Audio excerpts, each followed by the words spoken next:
This is my table covered in Lego base plates, and in this video, I'm gonna challenge myself to transform this empty space into a massive Lego theme park with working rides and attractions. The challenge begins now. Okay, so before we lay down a single brick, we need inspiration to building this theme park. So my first logical step was to book a plane ticket to Florida and go to an actual real-life theme park that's literally made out of Lego. That's right. Legoland. I spent an entire day here doing rides, eating food, playing games, and almost anything you can possibly imagine. Ow, the Lego bricks are like poking my butt. But at the end of the day, I had taken enough notes and was satisfied with my experience. And the park is closing, so it's time to go back to the studio and get building. And now the time has come to add the first thing to our Lego theme park. What about a massive entrance where people can buy tickets and enter the park? Every theme park has one of these, like even Legoland did. I'm gonna start by building 3 ticket booths, and inside each one, I'm gonna put an employee that can sell tickets to customers. And once they buy a ticket, they can enter the park using these revolving doors that I built. And most importantly, every theme park needs a name. So what are we gonna name this theme park? After an hour of thinking, I thought of Hype World. It's kind of catchy, so we're gonna roll with it. But to make this sign look cool, I'm gonna build a miniature Earth using a sideways building technique, a tiny rocket, and a trail of fire using a bendable wall technique. And when you put the 3 together, it looks like a rocket that's launching into space. And there you go, now our sign looks really cool. As people wait in line to buy tickets, I'm gonna add 2 palm trees to provide shade, and in the very middle, I'm gonna build a luxurious looking fountain that people can toss coins into and make wishes. Worst case, if you can't afford a ticket, you can just grab money from here. And just like that, our park is ready for business, and it's time to add our first ride. What about a massive roller coaster we can put in the very back of the park? And thankfully, before this video, I ordered a bunch of track pieces, so we're gonna be chillin'. To make this roller coaster really extreme, I used a sideways building technique to add a 90-degree drop. Then to go on the tracks, I built 3 separate carts that can seat a minifig. And to make this roller coaster actually function like one, I'm gonna attempt to build a simple mechanism that will pull the carts to the top using this long chain, and also this motorized Lego piece which hooks up to a battery and can actually rotate. Okay, here we go. Oh, let's go, yes! Wow, at this point, I don't even have to manually push the carts to the top, it just goes on its own. But even at this point, the ride still feels a little boring, so I'm gonna add a spaceship, astronaut, and 3 different planets in different sizes throughout the ride to give it a cool outer space theme. Oh yeah, also, I added a camera that takes your picture on the ride. And just like that, our first ride for this theme park is completed, but we just started and we need to keep adding more rides. What about a Ferris wheel? I'm gonna put it on the left side of the park next to the roller coaster. I'm gonna add 4 passenger seats, then another motor to spin it, that way I don't have to. Okay, let's see if this works. Let's go! And there we go, now we have a second ride that can help bring even more people to the park. Nice. What about a ride where you sit in a chair and swing above the ground? I'm gonna start by adding a motor on the bottom of the ride that will rotate the swings, then a larger tower with lights, and I'm gonna use this round bar piece to connect 8 different chairs held up by chain pieces, and each one can seat a minifig. Okay, let's see if it works.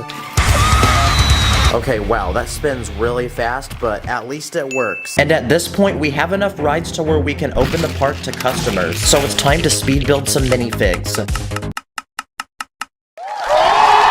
And just like that, now they can come into the park, enjoy these rides, and we can get that ching-ching. But while these customers enjoy the rides, we need to keep making more of them. Another ride that I did at Legoland was this one that would randomly drop you. So what if we tried building one of these in Lego? To build it, I'm gonna make a vertical pole and a platform with 8 different seats that can go up and down. And to make it go up and down, I'm gonna use a string piece because I ran out of motors. It's time to torture these minifigs.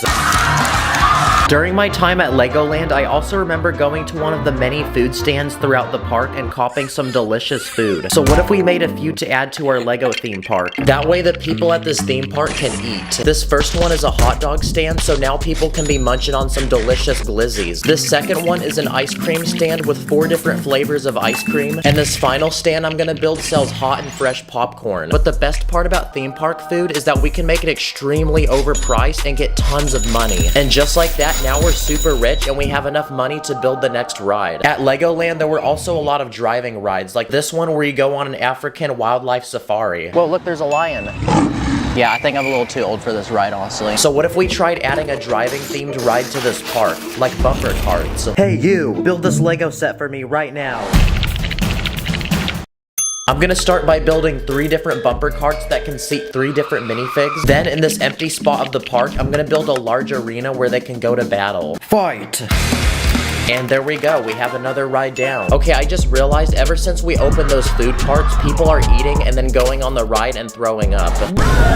So the next thing we need to add to this theme park is a cleanup crew that can get rid of the mess. Clean up on aisle 5, please. And there you go, now they can get to work. Then I'm gonna add a bathroom to the theme park, that way if people do have to throw up, they can go here. When I was at Legoland, there were also lots of rides that involved water. So on this side of the theme park, I wanna build a massive water slide for minifigs. I'm gonna go ahead and build a tower with 2 massive slides going down. And at the bottom of each ride, I'm gonna add a pool of water. No, like actual water, guys. Bruh. And now it's time to test each slide. Okay, slide number 1. And slide number 2. Yes, sir. And okay, that worked out pretty well. I also ordered these transparent round tube pieces, and if you connect them together, you can make one long tube. So I'm gonna go ahead and turn it into another water slide. Okay, here we go. Nice. And just like that, we've now added a water park to our theme park. When I was at Legoland, I also tried carnival games, like this basketball one. And I've gotta say, I'm probably one of the best in the world. Are you guys watching? I got the J's on, so I'm gonna make this. Oh crap, my bad. We have one final empty section of the park left, so what if we fill it with carnival games? Starting with this first one that I've seen at theme parks, and pretty much you have to climb the top of this rotating ladder without falling off. Come on, make it. Let's go. Come on, come on. Yes! Let's go! Well done. Here you go. And next to that, I'm gonna build a basketball game where you can win 4 different prizes, including a PlayStation 5 and 2 basketball hoops. That way people can shoot some buckets. But obviously, it's a carnival game, so the chances of actually winning are extremely low. So unfortunately, this guy won't be getting his PlayStation. And the final carnival game I'm gonna build is the strength tester, where pretty much you hit this plate and you try to see how high you can make this piece go. Okay, and I think the carnival looks complete now. Now at this point, our theme park is almost completed, but it's time for a quick speed round of some final touches to add to it, including garbage bins, a few benches where people can sit down, several trees to add some nature to the park, security officers to make sure nobody commits an illegal building technique, and finally, like a lot of theme parks, I'm gonna add random mascots and people in costumes. And the final thing that every theme park needs is a merch shop. Legoland had one, and when I went inside, it was full of tons of different Lego sets and other Lego merchandise. Hey, yo, this backpack low-key got that drip, though. Yes, sir. So I'm gonna build a merch shop in this final empty section of the park, and just like that, now we can fill it with merch. Okay, so this shop sells mugs, hats, rubber ducks, water bottles, action figures, and t-shirts. And there you go, now we have a shop where people can buy souvenirs and get dripped up in merch to flex in front of their friends. And finally, after several days of traveling and even more days of building, our Lego theme park is finally completed. Woo! It is finally finished, people. Welcome to Hype World, the most hype place on the planet. Oh my gosh, this feels so good. I can finally go touch grass now, guys. Comment below where you want to see me go and build in Lego next. That way I have an excuse to go on vacation. And thank you for watching. See you later. My heart's like a Lego set, please don't break it. I don't like mega blocks, please don't fake it. Everything is lit, yeah, everything is awesome. I build illegal tricks, yo, and we never stopping.